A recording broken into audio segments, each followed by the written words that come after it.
दफा उंगली के इशारे से अबू लहब ने कहा था नबी पाक को आपका हाथ टूट जाए, अल्लाह ने फरमाया तब्बत यदा अबी लहबिन व तब, तू कहते हैं मेरे नबी का हाथ टूट जाए तेरे दोनों टूट जाएंगे। और सुनो अबू लहब का हाल क्या हो। अबू लहब का माना है अबू लहब शोलों का बाप, लहब शोलों वाला। क्या मतलब?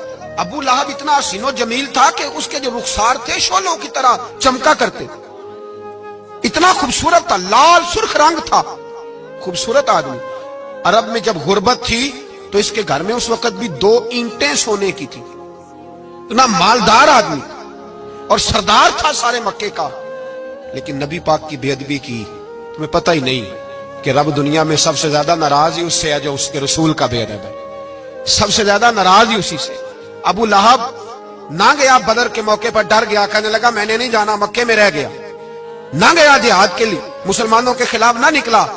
लोगों ने बड़ा इसको लान तान किया, लेकिन कहने लगा मेरे खर्चे पे 4-5 बंदे ले जाओ, मैं नहीं जाऊंगा, पीछे रह गया। लोग कहने लगे बच गया, लेकिन इसके जिस्म के अंदर ऐसी बीमारी निकली कि रेशे से भर गया सारा वजूद, रेशे।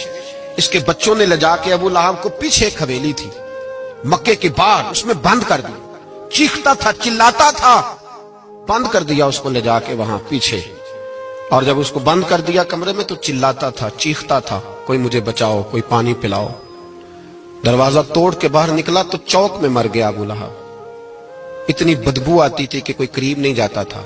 चौक में लाश पड़ी थी, यह है मैयत किसी बेअदब की, मुंह दिखाने के काबिल नहीं, उनके दुश्मन पे लानत खुदा की, रहम पाने के काबिल नहीं है।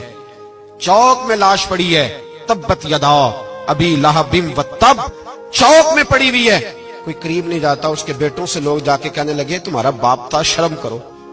एक मुलाजिम को पैसे दिए उसके बेटे ने, कहा गड़ा खोदो और मेरे बाप को रस्सी के साथ पकड़ के उसमें फेंक दो।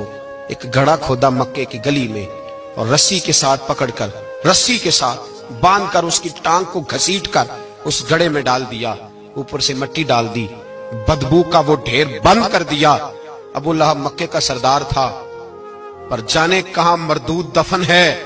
लेकिन मियानी साहब के कब्रिस्तान में जाओ, मियानी साहब के कब्रिस्तान में वो इल्मुद्दीन जिसे अपना नाम भी नहीं लिखना आता था, हजारों लोग रोजाना उसकी कब्र पे खड़े होते हैं और रसूलुल्लाह की नाते सुनाते हैं।